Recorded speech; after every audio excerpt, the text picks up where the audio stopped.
Welcome to my channel. నేను మీ చిట్టి. Please subscribe చేయండి, లైక్ కొట్టండి, షేర్ చేయండి. Watching this video.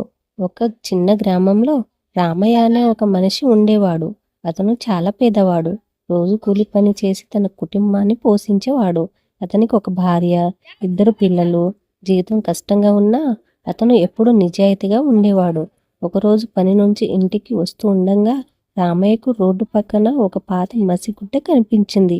అది చాలా మురికిగా చింపిపోయినట్లుగా కనిపించింది. అందరూ దాన్ని చూసి పక్కకు వెళ్ళిపోతున్నారు. కానీ రామయ్య మాత్రం ఆగిపోయాడు.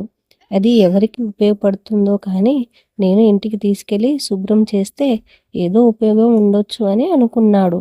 అలా ఆ మసిగుడ్డను తీసుకొని ఇంటికి వెళ్ళాడు. అతని భార్య అది చూసి, ఇంత మురికిగా ఉన్న గుడ్డని ఎందుకు తీసుకొచ్చావు, పడే అని కోపంగా చెప్పింది.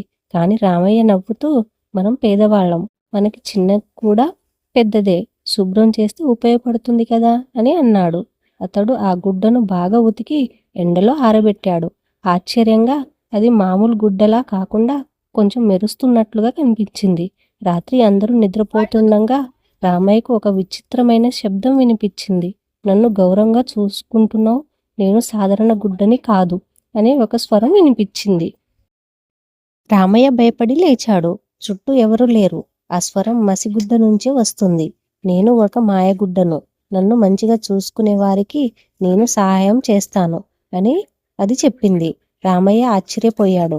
నిజంగా నువ్వు మాయగుడ్డవా అని అడిగాడు. అవును, నువ్వు ఏదైనా అవసరం చెప్పు అని మసిగుడ్డ చెప్పింది. రామయ్య కొద్దిసేపు ఆలోచించి, నాకు ఎక్కువగా ఏమీ వద్దు, నా కుటుంబం ఆకలితో ఉండకూడదు అని అన్నాడు. అప్పుడే ఆ గుడ్డ మెరిసి వారి ఇంట్లో అన్నం, కూరలు కనిపించాయి.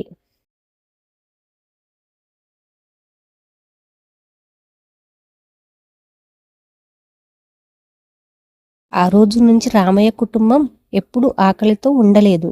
కొన్ని రోజులు ఈ విషయం గ్రామంలో తెలిసింది. ఒక లోబి వ్యాపారి దీనిని విని రామయ్య దగ్గరికి వచ్చాడు.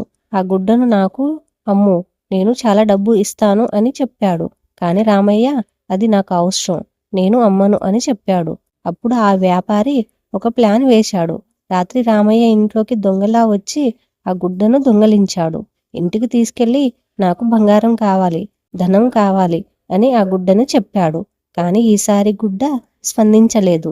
అతను కోపంగా దాన్ని లాగి విసిరేశాడు. వెంటనే ఆ గుడ్డ మళ్ళీ పాత మురికి గుడ్డలా మారిపోయింది. తర్వాత రోజు రామయ్య దుఃఖంలో ఉన్నాడు. కానీ అతను తన కష్టంతో మళ్ళీ జీవితం సాగించసాగాడు.